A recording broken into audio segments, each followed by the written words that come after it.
Plato, the man who started the journey the world would take for over 2,000 years in search of the city lost to the waves. That's right. He molded it. Let's talk about him. Who was he? Well, long before he started the successful malleable dough company, he was an ancient Greek philosopher. Yeah. Born somewhere around 427 to 428 BC in Athens, Greece.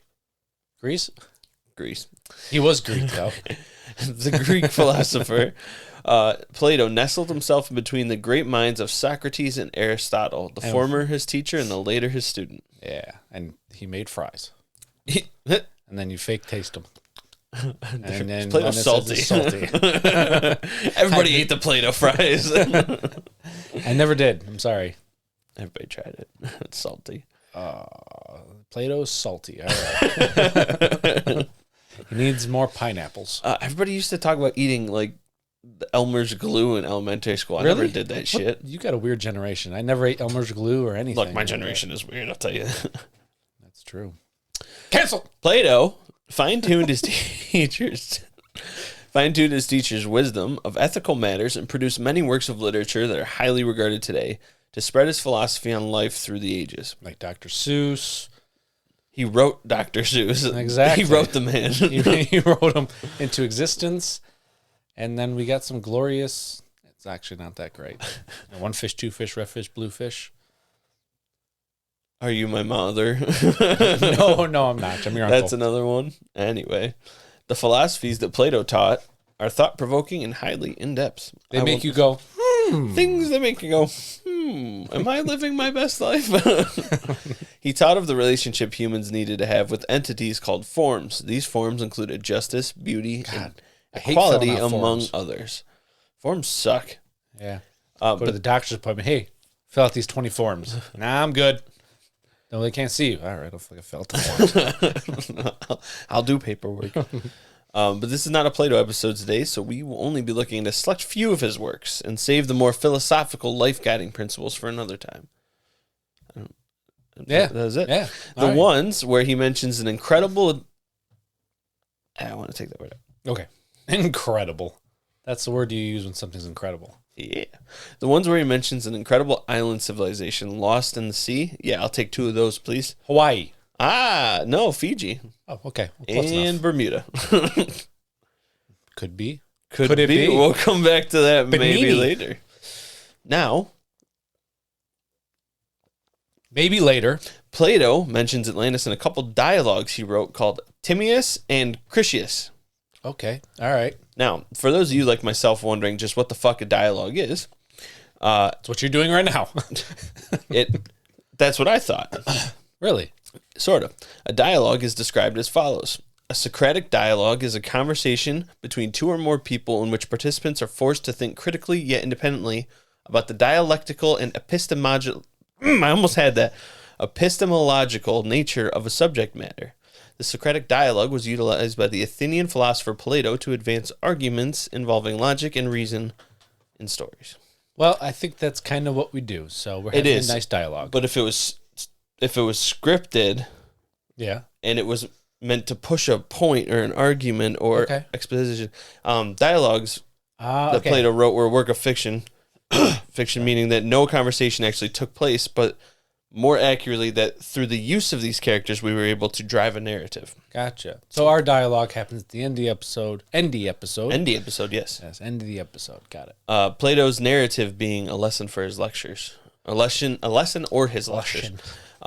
This is used in modern day movies all the time. Yeah. You get like a couple characters who are like really giving a lot of exposition or driving a narrative that the director wants the audience to think. Like Mel Gibson. Sure. I just made some shit up. He had some wild hair in Lethal Weapon franchise. I loved that franchise. So good. In Timaeus, which was written in 360 BC, we follow a conversation between a few people.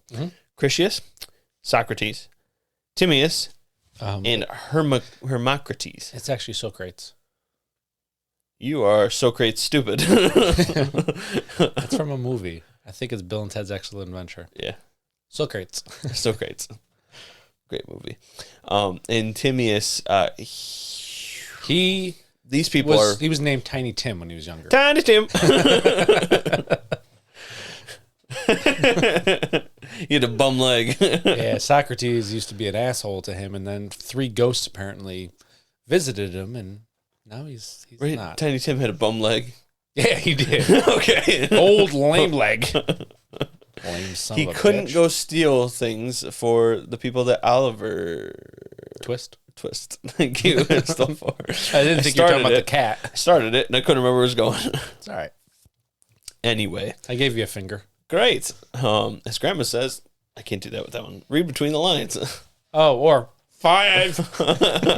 What? She always does the 5. I'm giving you 10 of these or whatever. She does do that. Yeah. I guess it didn't click. For me, I give 9.5 because this guy He's got a bum finger. I sure do. Another football injury. You're learning all about the football injuries lately. I got a bum shoulder from soccer. Yeah. Well, bum ankle. How the fuck did you do that one, by the way? You're just running around. Did you shoulder check someone? No, I jumped up for a header. Yeah. And I got checked midair. Ouch. And I came down with my arm above my head like this, but I came down sideways, and my arm went all the way up. Sorry, my arm went all the way up, and the blade between my bone and my shoulder blade there pinched my tendon, and I got an impingement syndrome. That sounds like fun. And my tendon was swollen, and to this day I have trouble like going up higher than this. I didn't know that. I could help you with that. Sweet, thank you, because I was told I needed PT, and I never went. Well. Anyway, that's probably getting cut. Why? Oh, if it's riveting audio, I'll keep it in. My goddamn quad story made it somehow. All right, I got a bum shoulder. Everyone knows now. God, it hurts now. No. So the 4 characters: Critias, Socrates, Socrates, Timaeus, and Hermocrates. I thought you might say that hermaphrodite. Hermocrates. These people were most likely real people. Yeah. I think Socrates was a real person. We don't. No, I'm just kidding. They were real people, but this is more so like just a fictional conversation. Gotcha. Maybe. And Critias. We'll get into Critias. Okay. Through the course of the conversation, we get a retelling by Critias to Socrates of a story passed down to him. I will be reading select dialogues from Plato's works because I combed through Critias and Timaeus to read all this stuff. Well, so you guys get to enjoy the fun parts of it. We thank you for that. Critias, listen, Socrates, to a tale which, though strange, is certainly true. It was attested by Solon. I'm going with Solon. Sauron. I changed it many times in my head. Solon. I like Sauron better. Sauron. Who is the wisest of the 7 sages. He was a relative of my great-grandfather, Dropides, and he told the story to Critias, my grandfather, who remembered and repeated it to us. Socrates says, very good, not a mere legend, but an actual fact. Critias says, I will tell an old world story which I heard from an aged man. For Critias, at the time of telling it, was nearly 90 years of age, and I was about 10. So, to take away from that. Wow. All right. Critias is talking to Socrates. He goes, bitch, I got a story for you. And Socrates is like, I bet. And so Critias is like, my grandpa told me this, who learned it from Solon when he was younger. And my grandpa told me when he was 90 years old. And Solon heard this back when he was a young man. We find out later on, as I'll say, that the story actually took place 9,000 years prior. So we're about 9,100 years. Okay. Prior to this conversation is when the story that they were going to tell. This conversation was 340 AD? 360 is when Critias came out. All right. He came out. Timaeus came out. Oh. We're talking about Timaeus. So he's crippled. Even though Critias is talking, this is the Timaeus story. So he's handicapped and he came out. Oh, he's a hero. He's woke. So are you. Bet. What the fuck was that? You never heard bet before? I have, yeah. Okay, all right. Well, we dive into the story of the Greek. But for the people that, are the older generation that don't know what bet means. It means all right. There you go. Pretty much means all right. Yeah. So, all right. All right. We dive into the story of Greek Solon, I can't remember, who was traveling through Egypt, and after a series of conversations with an Egyptian priest, he learns from him that the Egyptians actually have a vested interest in Greek history. Solon was an Athenian statesman and poet who lived between 630 and 560 BC. So there we go. Now we're dating it back. The priest goes on to tell about an ancient power battle that was waged in Athens history some 9,000 years prior to Solon. Let's listen now to a passage from Timaeus about the great Atlantis. Okay. So this is now in the story. I didn't write it all because it's a lot, obviously. Solon has gone to Egypt. He's traveling through Egypt. He's talking to a priest. The priest shares this story with him. Says that this happened 9,000 years prior. Mm-hmm. This is in between 6 and 500 BC. So now we're 200 years prior mm-hmm. to Critias. Got it. Okay. So, and all this is just kind of... This is the Egyptian priest telling them about it. All this is just Plato making shit up or writing down dialogue? Exactly. We don't know. This motherfucker was tired of being a philosopher. He's like, I'm going to be an author. But it's kind of like the Bible. Dialogues are wrote as if it's a transcript. Yes, it is. Dialogues are wrote as if it's a transcript from a conversation, though. That's the thing. So are movies, they didn't have tape recorder back then, so they had to write. Somebody scribed it. Anyway, let's listen now to the part from Timaeus. Did you travel back in time and actually record them? I did. Okay, I was back there with my phone and just... I want to hear the voices. It's like, what the fuck is it? Willy Wonka. And the Chocolate Factory. Which one? The first one, the original one. Which is Charlie and Chocolate Factory. Okay. Anyway, I could be wrong. Anyway, they're doing the tape recorder and he's like... My older people will get that reference. I like that movie and I just don't remember it. Many great and wonderful deeds are recorded of the state in your histories, but one of them exceeds all the rest in greatness and valor. For these histories tell of a mighty power which unprovoked made an expedition against the whole of Europe and Asia. It was Randy. Into which they were led by Randy. Yeah, charge to fight. He's been around a long time. Need another hole.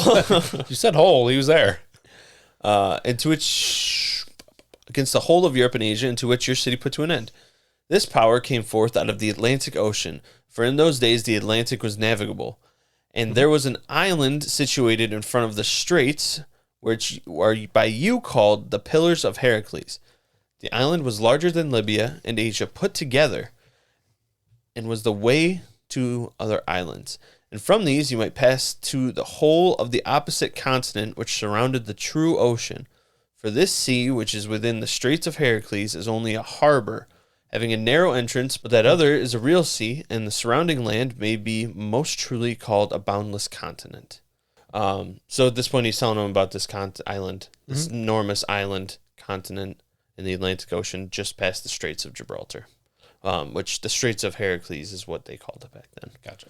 Now, in this island of Atlantis, there was a great and wonderful empire which had rule over the whole island and several others, and over parts of the continent, and furthermore, the men of Atlantis had subjected the parts of Libya within the columns of Heracles, as far as Egypt and as far as Tyrrhenia.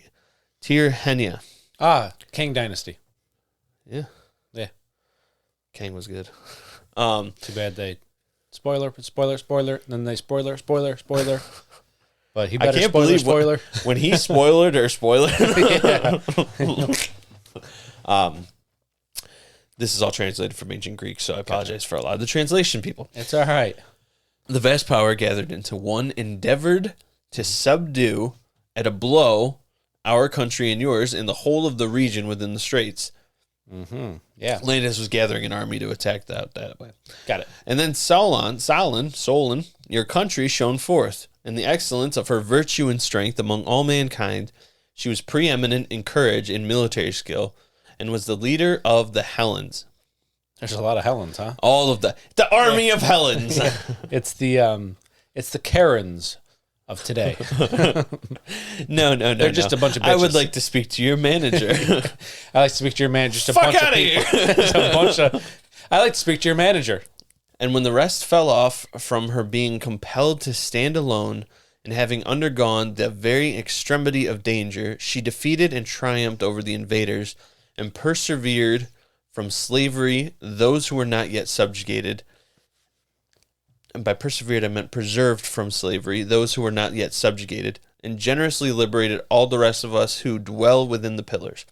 Okay. Now, it's a lot to take in, but pretty much the Atlantean army started going outward and starting to take over all these other countries. Libya, Egypt, they were in Egypt, all sorts of stuff. Yeah. Athens was the only one that stood against them, that had a fighting chance standing against them. And they did, and they succeeded. And they freed all of those that the Atlanteans had enslaved and made a stand against them when the other countries couldn't. They did, but they got beat down. So that's pretty much what that says. Gotcha. But afterwards, there occurred violent earthquakes and floods, and in a single day and night of misfortune, all your warlike men in a body sank into the earth, and the island of Atlantis in like manner disappeared to the depths of the sea.